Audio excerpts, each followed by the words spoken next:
38절 말씀입니다. 한 절씩 한 절씩 계시의 말씀을 교독하실 때 다 같이 살아계신 주님의 음성을 들으실 수 있기를 바랍니다. 여섯째 달에 천사 가브리엘이 하나님의 보내심을 받아 갈릴리 나사렛이란 동네에 가서 다윗의 자손 요셉이라 하는 사람과 약혼한 처녀에게 이르니 그 처녀의 이름은 마리아라. 그에게 들어가 이르되 은혜를 받은 자여 평안할지어다 주께서 너와 함께 하시도다 하니 처녀가 그 말을 듣고 놀라 이런 인사가 어찌함인가 생각하며 천사가 이르되 마리아여 무서워하지 말라 내가 하나님께 은혜를 입었느니라. 보라 내가 잉태하여 아들을 낳으리니 그 이름을 예수라 하라. 그가 큰 자가 되고 지극히 높으신 이의 아들이라 일컬어질 것이요 주 하나님께서 그 조상 다윗의 왕위를 그에게 주시리니 영원히 야곱의 집을 왕으로 다스릴 것이며 그 나라가 무궁하리라. 마리아가 천사에게 말하되 나는 남자를 알지 못하니 어찌 이 일이 있으리이까. 천사가 대답하여 이르되 성령이 내게 임하시고 지극히 높으신 이의 능력이 너를 덮으시리니 이러므로 나실 바 거룩한 이는 하나님의 아들이라 일컬어지리라. 보라 내 친족 엘리사벳도 늙어서 아들을 배었느니라. 본래 임신하지 못한다고 알려진 이가 이미 6달이 되었나니 대저 하나님의 모든 말씀은 능하지 못하심이 없느니라. 다 같이 마리아가 이르되 주의 여종이오니 말씀대로 내게 이루어지이다 하매 천사가 떠나가니라. 아멘. 이제 우리는 오늘부터 대강절기를 보내게 되었는데요. 대강절을 이미 알고 계시는 것처럼 대림절 또는 강림절이라고 부르는 성탄절 전 4주간을 말하는 것으로서 한마디로 대강절은 그리스도의 오심을 기다리는 기다림의 절기입니다. 그래서 오늘날 우리 그리스도인들이 대강절을 지키는 것은 이미 2000년 전에 이 땅에 육신으로 오신 예수 그리스도의 탄생을 기념하며 또다시 지금 우리들의 마음속에 또 우리들의 삶의 현장에 말씀과 영으로 새롭게 임재해 주실 것을 기다리는 것입니다. 또한 아직도 그리스도를 영접하지 않고 메시아를 거부하고 있는 불신의 세계와 역사 속에 임재해 줄 것을 기다리며 그리고 마지막 때에 영광의 주님으로 다시 오실 그리스도의 재림을 준비하는 데 그 의미가 있다고 하겠습니다. 그러므로 대강절 기간 동안에 우리 그리스도인들은 우리의 삶 가운데 또 우리 VIP들의 심령 가운데 임하실 예수 그리스도의 임재를 사모하며 주님 오시기 합당한 그릇이 되기 위해 날마다 몸과 마음을 깨끗게 하며 말씀이 육신이 되어 우리 가운데 거하신 성육신의 의미를 되새기고 우리의 삶의 마당에서 성육신의 사랑을 실천하면서 예수 그리스도의 다시 오심을 준비해야 하는 것입니다. 그래서 이 대강절 기간 동안 그러한 의미를 담고 있는 대강절 촛불들을 밝히게 되었는데요. 여러분도 이미 아시는 것처럼 이 촛불들에는 각각의 이름이 있습니다. 오늘 대강절 첫 번째 주일에 밝혀진 첫 번째 보라색 촛불은 인류의 소망 되신 예수 그리스도를 의미하고 있는 소망의 촛불이고요. 다음 주 두 번째 주일에 밝혀질 또 하나의 보라색 촛불은 그 예수 그리스도를 맞이하기 위하여 참여하면서 준비함을 의미하고 있는 회개의 촛불 또는 준비의 촛불이고요. 세 번째 주일에 밝혀질 분홍색 촛불은 사랑의 촛불로서 그 의미하고 있는 바는 하나님께서 우리에게 주신 가장 큰 사랑의 선물이 바로 예수 그리스도이고 그 사랑을 받은 자는 마땅히 사랑으로 섬김의 삶을 살아야 한다는 것이고요. 네 번째 주일에 밝혀질 또 다른 보라색 촛불은 기쁨의 촛불로서 예수 그리스도는 고통과 슬픔에 쌓인 온 인류에게 가장 큰 기쁨의 좋은 소식임을 의미하고 있고요. 마지막 성탄절에 밝혀질 흰색 촛불은 그리스도의 촛불로서 이 어두운 세상에 생명의 빛으로 오신 예수님, 우리의 죄를 사하시고 구원하시려 이 죄악된 세상에 오신 예수 그리스도를 전심으로 경배하며 온 세상에 알리라는 의미가 되겠습니다. 이렇게 귀한 의미를 담고 있는 대강절 촛불이 오늘부터 밝혀진 것입니다. 모쪼록 우리 모두 이 대강절 기간 동안 매주일 밝혀진 이 촛불을 보면서 우리 인생에 찾아와 주신 그리고 지금도 성령님을 통해 함께 하시며 장차 또다시 오실 예수 그리스도를 깊이 묵상하며 예수 그리스도 안에서 우리가 누리게 된 구원의 소망과 영생의 기쁨을 가지고 삶 가운데 회개의 열매를 맺으며 가족과 이웃, 가난한 자와 갇힌 자, 또 슬픔과 고통 가운데 있는 자들에게, 우리 VIP들에게, 우리 다음 세대의 자녀들에게 성탄의 기쁨을 전하고 그 사랑을 나누면서 다시 오실 주님을 기다리는 아름다운 기다림의 절기요, 성탄의 절기가 다 되시기를 우리 주님의 이름으로 간절히 축원합니다. 아멘.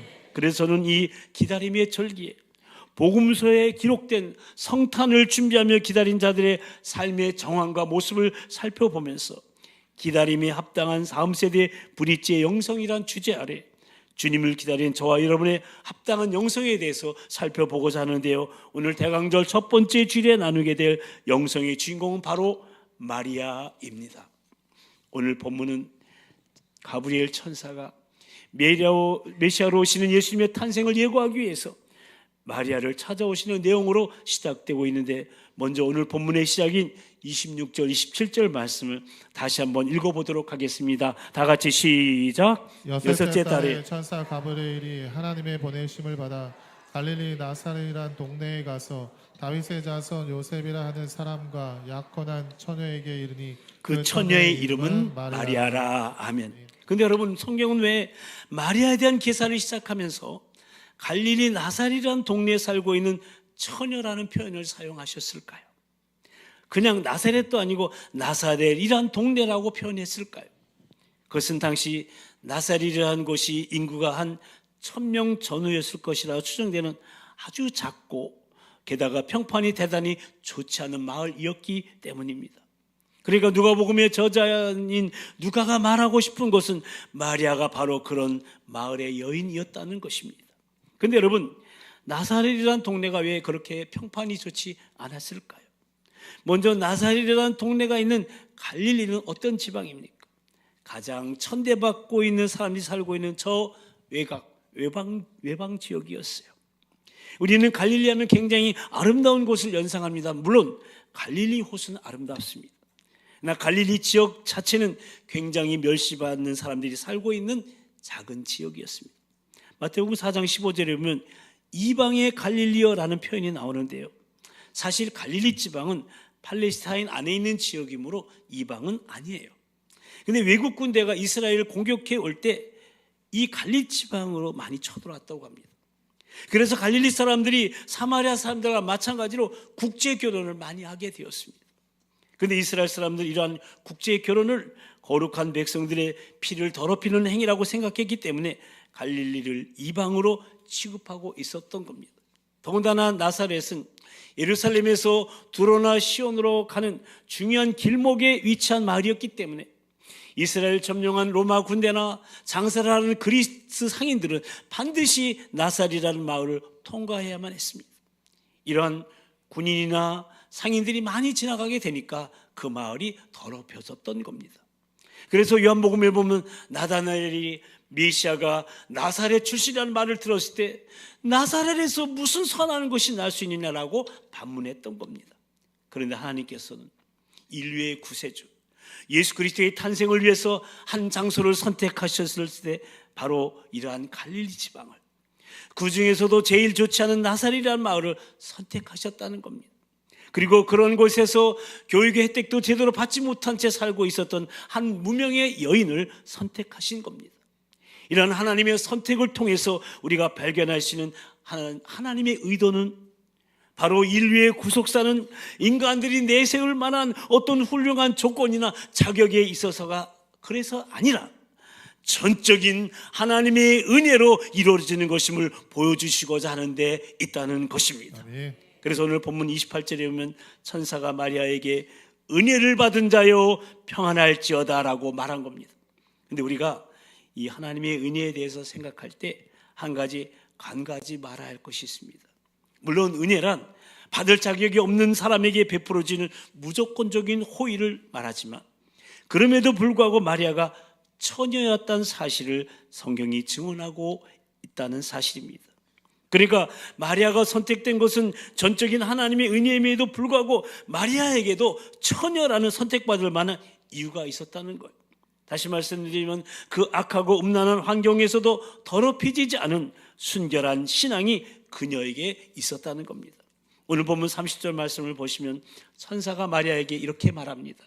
마리아여 무서워하지 말라. 내가 하나님께 은혜를 입었느니라. 아멘. 근데 여기서 은혜를 입었다는 것은 오늘 본문 28절에서 은혜를 받았다는 것과 그 의미가 조금은 다르게 쓰여져 있음을 보게 됩니다. 영어 성경에 보니까 이 은혜를 입었다는 것이 은혜를 발견했다라고 되어 있습니다. 그러니까 마리아 편에서 하나님의 은혜를 찾고 구하여서 하나님의 은혜를 발견할 수 있었다는 거예요.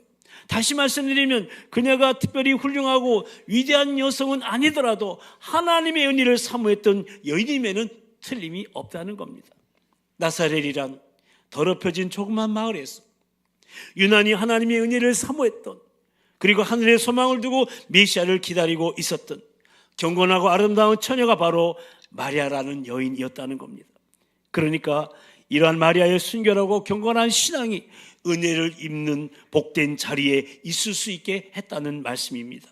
이러한 증거는 이제 마리아가 가브리엘 천사로부터 성탄에 관한 메시지를 받고 나서 어떻게 반응하고 있는지를 주목해보면 더 확실하게 알 수가 있는데요, 오늘 본문에 나타난 성탄의 소식을 듣고 반응하는 마리아의 모습을 통해서 오늘날 성탄의 주님을 기다리며 준비하는 저와 여러분의 모습은 어때야 되는지, 그리고 주님 다시 오심을 어떤 자세로 준비하며 기다려야 되는지 그 기다림에 합당한 마리아의 영성을 통해서 배워보고자 합니다.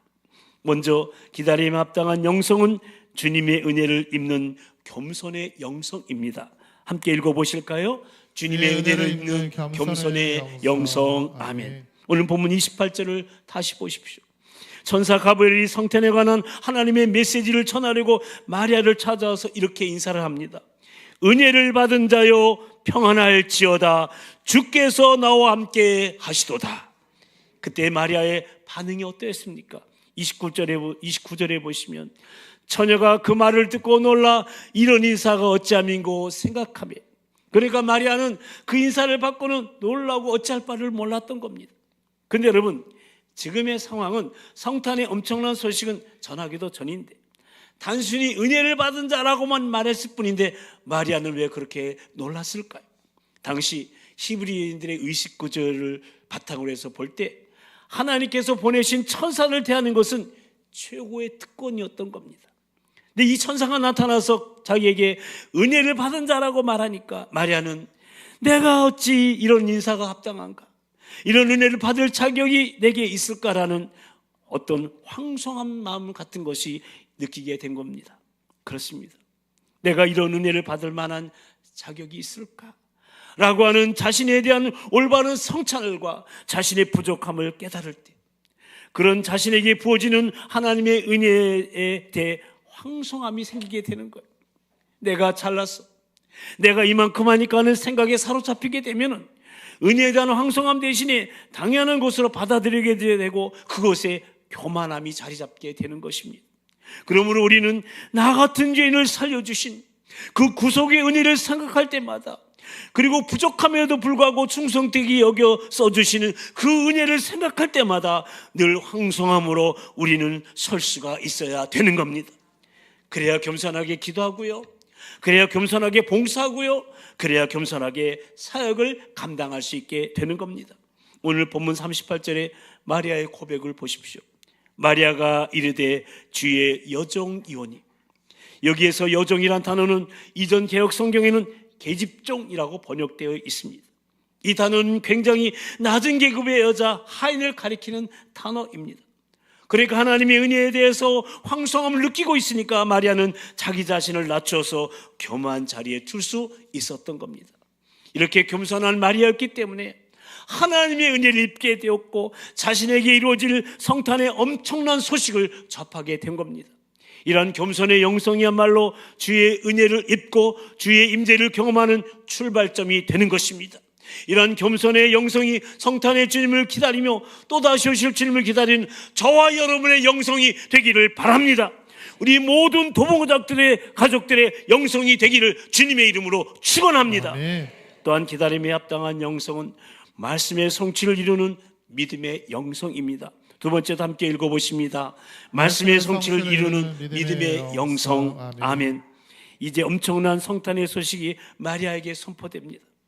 보라, 내가 잉태하여 아들을 낳으리니 그 이름을 예수라 하라. 그가 큰 자가 되고 지극히 높으신 이의 아들이라 일컬어질 것이요 주 하나님께서 그 조상 다윗의 왕위를 그에게 주시리니 영원히 야곱의 집을 왕으로 다스리실 것이며 그 나라가 무궁하리라. 아멘. 그런데 이 엄청난 이 성탄의 사건이 자신을 통해서, 이 마리아를 통해서 이루어진다는 천사의 메시지를 받았을 때 마리아의 반응을 보십시오. 오늘 본문 34절 말씀인데요, 마리아가 천사에게 말하되 나는 남자를 알지 못하니 어찌 이런 일이 있으리까. 그러니까 마리아는 지금 그런 일이 어떻게 가능할까요? 나는 남자와 동침한 적이 없는데 그것이 어떻게 내게서 이루어질까요? 라고 천사에게 질문을 던지는 겁니다. 여기서 우리가 한 가지 주목해 볼 것은 이 마리아가 던지는 이 질문의 성격입니다. 우리가 많은 질문을 하면서 살아가고 있는데 질문에는 두 가지의 성격이 있다고 생각합니다. 하나는 정말 자신의 생각으로는 상대방의 말이 이해가 되지 않아서 묻는 경우이고요, 또 하나는 상대방을 불신하면서 의심하면서 상대방을 공격하기 위해서 묻는 경우입니다. 전자의 경우는 상대방의 말을 따르고자 하는 믿음, 신뢰가 바탕이 된 것이고요, 후자의 경우에는 상대방의 말을 거역하고자 하는 의심이 깔려 있는 겁니다. 근데 여기서 마리아가 한 질문은 천사의 말을 의심하면서 하나님의 메시지를 거역하고자 하는 질문이 아니라 하나님에 대한 신뢰, 하나님에 대한 믿음을 바탕으로 단지 그것이 어떻게 가능한지 물었던 겁니다. 그리고 천사는 이렇게 대답합니다. 35절에서 37절까지 말씀인데요, 우리 다시 한번 이 말씀 함께 읽겠습니다. 시작. 천사가 대답하여 이르되 성령이 내게 임하시고 지극히 높으신 이의 능력이 너를 덮으시리니 이러므로 나실 바 거룩한 이는 하나님의 아들이라 일컬어지리라. 보라, 내 친족 엘리사벳도 늙어서 아들을 배었느니라. 본래 임신하지 못한다고 알려진 이가 이미 6달이 되었나니 대저 하나님의 모든 말씀은 능하지 못하심이 없느니라. 아멘. 그러니까 어떻게 가능할까요? 라고 묻는 마리아에게 천사는 성령의 능력으로 하나님의 아들이 잉태될 것을 말씀한 거예요. 그리고 잉태되지 못한다고 하던 너희 친족 엘리사벳도 지금 임신해서 이미 6달이 되었다고 말하는 거예요. 그러면서 대저 하나님의 모든 말씀은 불가능이 없다라고 선언하는 거예요. 그렇습니다.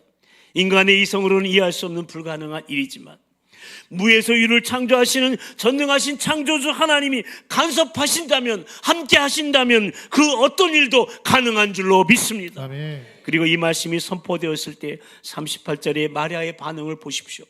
마리아가 이르되 주의 여종이 오니 말씀대로 내게 이루어지다 하며 천사가 떠나가니라. 그렇습니다. 마리아는 자기에게 선포되어진 말씀을 믿었고요, 또 그 말씀이 증거한 메시아가 자기를 통해서 탄생하게 되리라는 이 사실도 믿었습니다. 그리고 말씀대로 내게 이루어지다 하면서 믿음의 반응을 보였어요. 그러니까 이 마리아는 하나님의 말씀을 믿었고 그 말씀을 증거한 예수 그리스도를 믿은 거예요. 그리고 이 믿음으로 자기를 통해서 이 세상에 영광스럽게 나타나실 메시아를 마리아는 기다리고 있었던 겁니다. 이러한 믿음의 영성이 성탄의 주님을 맞이하고 또다시 오실 주님을 기다리는 저와 여러분이 가져야 될 두 번째 기다림의 영성인 겁니다. 그렇습니다. 사랑하는 성도 여러분, 믿음이 없이는 하나님을 기쁘시게 할 수 없습니다. 아멘. 믿음이 없이는 주님의 오심을 기다릴 수도 없습니다. 아멘. 믿음이 없이는 무에서 유를 창조하시는 그 전능하신 하나님의 능력을 내 삶 가운데 경험할 수가 없습니다. 아멘. 모쪼록 기다림에 합당한 믿음의 영성으로 약속하신 말씀의 성취를 보게 되기를 간절히 축원합니다. 아멘. 그리고 세 번째, 마리아에게서 배울 수 있는 기다림에 합당한 영성은 대가를 각오하는 순종의 영성입니다. 세 번째도 함께 읽어보실까요?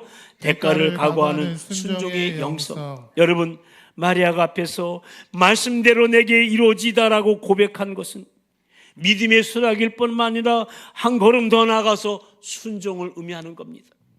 그러니까 그 말씀대로 제가 따르겠습니다라고 한 의지의 결단인 겁니다. 근데 지금은 우리가 이 순종을 쉽게 말합니다만 그때 상황으로 돌아가 보면요, 마리아 입장에서 생각해 보면 이 순종은 굉장히 값비싼 대가를 치를 각오를 수반하고 있다는 것을 짐작할 수 있어요. 아직 결혼이 성립되지 않은 상태에서 처녀가 아기를 가졌다는 소문이 떠돌게 될 때 자신이 겪게 될 수모를 마리아가 왜 생각하지 않았겠습니까? 그 당시 법에 의하면 죽임을 당하게 돼 있습니다. 처녀가 잉태해서 아기를 가졌다? 동네 한복판에 그 여인을 데려다가 마을 사람들이 돌로 쳐 죽여도 괜찮은 거예요. 그러니까 이 마리아의 순종은 죽임을 당할 수도 있어요. 그러므로 이 순종은 죽음까지도 각오한 순종이었던 거예요. 그런데 이러한 순종이 있었기에 인류의 구세주 예수 그리스도의 탄생이 가능하게 되었다는 사실을 우리는 잊지 말아야 합니다. 더 나아가 마리아에게 배울 수 있는 기다림의 영성의 네 번째는 스스로 내어놓는 헌신의 영성입니다. 네 번째도 읽어볼까요? 스스로 내어놓는 헌신의 영성. 헌신의 영성은 순종의 영성과 깊은 관련을 맺고 있는데요, 하나님은 우리의 자유의지를 꺾어가면서도 순종을 요구하지는 않으십니다. 그러므로 헌신의 영성은 하나님께서 나를 사용하시도록 스스로 내어놓는 것인데, 마리아는 메시아 탄생의 도구로 자신이 쓰임받음에 있어서 기뻐하며 자신의 몸을 스스로 내어놓았던 것입니다. 마리아가 이르되 내 영혼이 주를 찬양하며 내 마음이 하나님 내 구주를 기뻐하였음은, 그러니까 잉태 사건이 고통과 어려움을 가져다 주다는 것을 내다보면서도 그녀는 찬양했고 기뻐하면서 자신을 내어놓았던 겁니다. 이 얼마나 아름답고 순결한 헌신의 영성입니까? 마리아는 일어나는 헌신의 영성으로 성탄을 준비하며 기다리고 있었던 겁니다. 이제 마지막 다섯 번째로 마리아에게서 꼭 주목해 봐야 할 기다림의 영성은 메시지와 연결되는 찬양의 영성입니다. 마지막 다섯 번째도 읽어보실까요? 메시지와 연결되는 찬양의 영성. 아멘. 오늘 본문 이후에 나오는 46절부터 55절까지의 말씀이 그 유명한 마리아의 찬가인데요, 그러니까 마리아는 구원의 주님으로 또 사랑의 주님으로 오셔서 우리를 도우실 그 놀라운 분의 아름다운 사역을 기대하며 찬양했고, 자신이 찬양한 그 주님을 위해서 자신을 기꺼이 내어드렸던 거예요.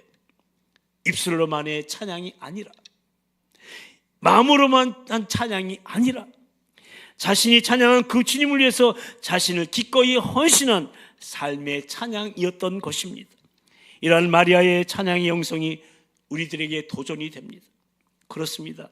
찬양은 단순한 어떤 분위기가 아닙니다. 찬양하는 것이 단순한 하나의 일이 되어서는 안 됩니다. 진정한 찬양은 그 메시지와 연결이 되어야 됩니다. 내가 찬양한 그 주님, 내가 그 높인 그 주님을 위하여 나는 얼마나 헌신할 수 있는 데까지 생각해야 하는 겁니다. 마리아는 이러한 찬양의 영성으로 준비하며 주님을 기다렸던 것입니다.